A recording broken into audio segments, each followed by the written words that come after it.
This is a real animal, one that somebody saw. But can you guess what it is?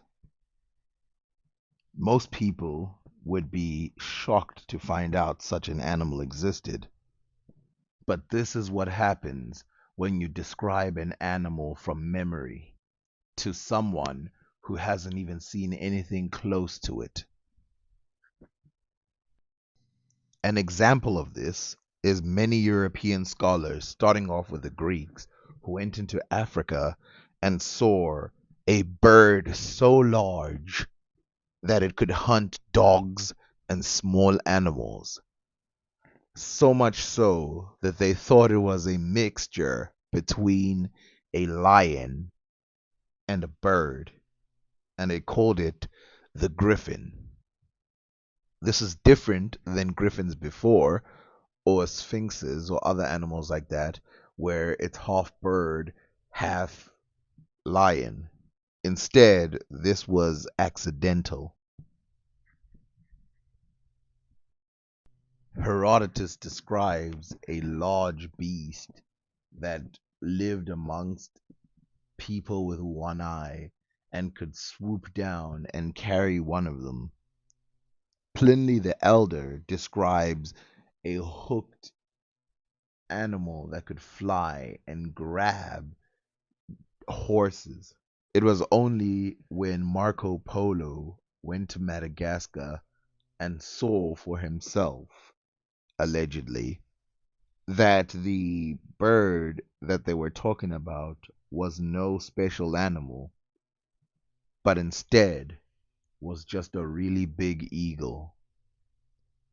Now I must mention that in the Southern Isles, the bird called griffin are reported to exist and to appear at certain seasons, yet they are not formed as we describe and paint them, half bird, half lion, but exactly like the eagle, only immeasurably larger. They are represented so huge and powerful as to take up the elephant and carry him high into the air, then let him drop, whereby he is at once killed, and they feed upon his carcass. It is asserted that their wings are 12 paces long, and when spread out, extend 30 paces across. Some medieval artists were barely familiar with a lion, but they had some understanding of what they were looking at. Some had even seen one before, but couldn't reimagine the drawing without humanizing a little bit. But what do you do when someone like Pliny the Elder gives you a description of a spotted lion? In his description, like other artists, they describe seeing a lion filled with many spots on his body. And this is what they came up with. Because of this description, which already is coming from people who don't even know how to draw a lion, they called it the leopard. Bird meaning panther, or probably spotted. People aren't sure. Might even mean horse. But this leopard was, as seen, very difficult to draw, and only was later seen by people like Marco Polo, who saw the leopard. Having a leopard on the crupper of his horse, which whenever he is inclined, he lets go and it catches a stag deer or wild goat, which is given to the gerfalcons in the cage. Now, I'll raise you one more. What happens when the same people start to describe a leopard, so a half lion, half panther with spots, and then they say they saw something even stranger. They saw a camel leopard, as it was called. and they said it had the longest neck they had ever seen. So a long neck camel leopard. What now? How do you draw that?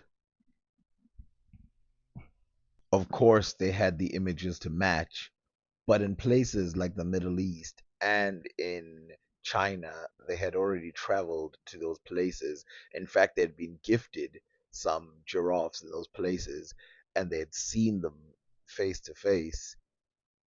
And so to them, this animal was strange but not mysterious. Whereas in parts of Europe, at least to the random reader, it was like, wait a minute. So instead of some kind of monster, it was just another horse.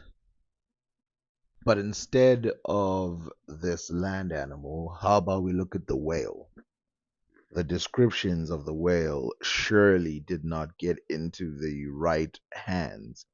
For the way they're drawn, first of all, is way cooler, but then they're seen more of a sort of giant horse animal in the water that could be ridden rather than just a whale.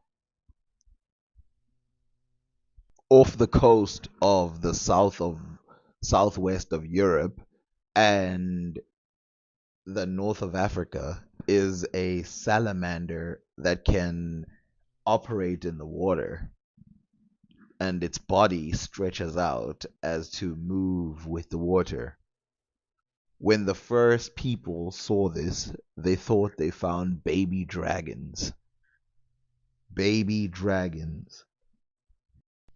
Having seen some of these animals himself, Marco Polo commented on how spectacular the African continent was, a place that he called Zingis, which tells you who exactly was his influence when coming to this area or when writing about the area.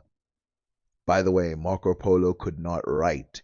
He relayed messages to a person who wrote for him, and then he signed his signature by placing his hand on the area where you sign, which was typical at the time for people who were not able to write, who were illiterate. But think about this. That means a lot of the stuff he's relaying from memory. After he describes the griffin in Madagascar, he also reports that Haluga Khan was interested in these areas and he sent people to go check. And so this tells you something about Haluga Khan that is very special, which is he would send people to go check as far as before he even got there. So he says they are represented so huge and powerful as to take up the elephant and carry him high into the air, then let him drop, whereby he is at once killed, and they feed upon his carcass. It is asserted that their wings are 12 paces long, and when spread out extend 30 paces across. They are thick in proportion. I must add that the Khan sent messengers to obtain information about the country and also the release of one of his subjects who had been made prisoner. They and the captive related to him many great wonders of these strange isles, and brought teeth of a wild boar, inconceivably large. I assure you, he found them to weigh 14 pounds. You may thus judge as to the size of the boar, and indeed some are equal to the buffalo. There are also giraffes and wild asses and other beasts and birds wonderfully different from ours. To return to the griffin, the people of the island do not know it by that name, but call it always rook. But we, from their extraordinary size, certainly conclude them to be griffins. Having nothing more to tell of this island, I will go on to that of Zanzibar. But before we see his very brief description of Zanzibar, it's very important for us to put something in context that these Chinese merchants or these Chinese explorers that were sent by Kublai Khan were probably how he heard of the story instead of him traveling there himself. And also, it's important for us to recognize that when he's talking about Zanzibar, he's probably talking about a place closer to Madagascar rather than the Swahili coast. And since he died in the early 1300s, we're talking about a man who would have seen things very, very early. So the things that are being relayed are still very important, as these are before any Portuguese merchants fully entered that region. And you see something very important here, which is the fact that Westerners already knew about, or Westerners, Easterners already knew about Madagascar. And so curious was this Khan. Think about it. This Khan, this man who has conquered as far as parts of Europe and places like that, just large lands, and even trying to take over parts of Japan, is still so curious about how big the earth is that he's sending people as far as Madagascar. This puts a completely different picture in your head about his motivations, his skill level, and also he's negotiating with people who don't even speak the same language as him in Madagascar for the captives. Anyway, back to the description by Marco Polo of the Zanzibar, which was obviously given to him by some Muslims, as this is a word they would have used. The coast of Zanzibar. This is a very great and noble island, about 2,000 miles in circuit. The people are all idolaters, have languages and a king of their own, and are subject to no other power. They are not very tall, but so broad and thick that in this respect they appear like giants. And they are likewise immensely strong, bearing as large a burden as 4 other men, which is really no wonder, for they eat as much as 5. They are perfectly black and go naked, with the exception of a cloth round the waist. Their mouth is so wide, their nose so turned up, their lips and eyes so big, that they are horrible to behold, and anyone meeting them in another country would believe them devils. Elephants abound, and a great traffic is carried on their teeth, likewise lions of the peculiar species, with ounces and leopards.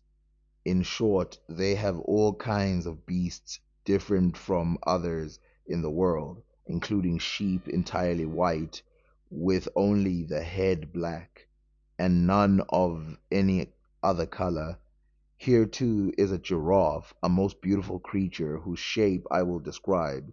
Behind it is low, and the legs very short, while those before and the neck are very large, so that its head rises 3 paces from the ground.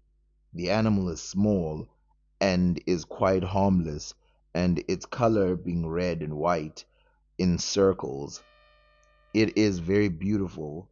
But there is a thing which I had forgotten about the elephant, that is, that it caresses the female in the same manner as a human species. I must say the women of this island are most ugly objects. The large mouth, eyes, and nose, and their beasts 4 times the ordinary size. In short, they are hideous. The people live on rice, flesh, milk, and dates, and though they have no vines, make a very good liquor of rice, sugar, and spices. There is a great trade, particularly in elephant teeth, and a good quantity of amber. The men are very brave in combat and have little fear of death. They have no horses, but fight upon camels and elephants, placing on them castles well covered, with 16 or 20 men mounted on them, bearing lances, swords, and staves, and making a very powerful force in battle. They have no arms except leathern shields, lances, and swords, with which they fight well.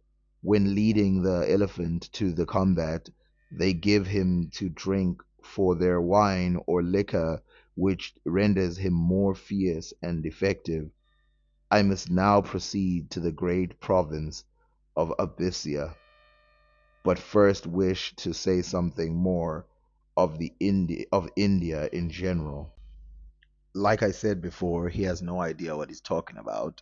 He was probably being referenced to by someone and taking in the messages and relaying them probably as is, telling you that the guy who relayed them probably was very biased.